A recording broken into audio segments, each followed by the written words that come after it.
আসসালামু আলাইকুম এভরিওয়ান। আমি জানি না এই ম্যানুয়াল পদ্ধতিতে রশি বানানো আমি আর আগে কখনো দেখিনি, আপনারা দেখেছেন কিনা জানি না।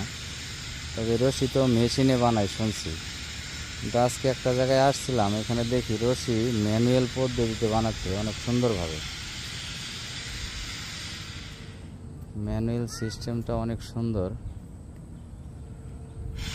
যদি আপনাদের দেখাই।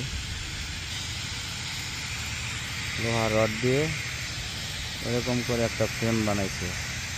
ফ্রেমের ভিতর দিয়ে সাইডে একটা রশি, উপর একটা রশি, নিচে সাইডে আরেকটা রশি, তিনটা রশি সুন্দর করে মেশিনে টাইট করে পাকাচ্ছে।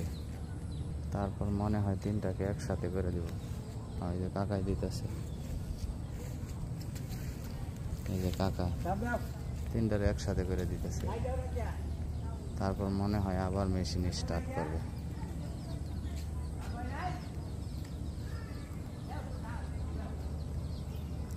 এই হচ্ছে মেশিন, খুব সুন্দর সিস্টেম।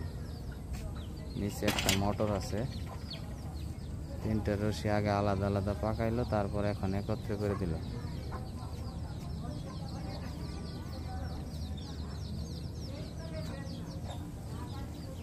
সিস্টেমটা সুন্দর হয়েছে।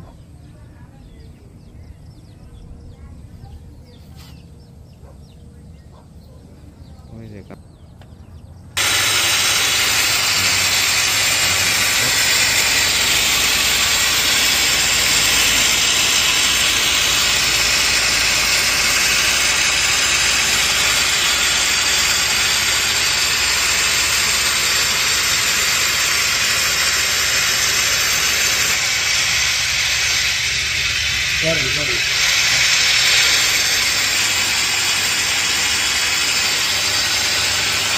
সেটা থেকে রশিগুলো বানাইতেছে।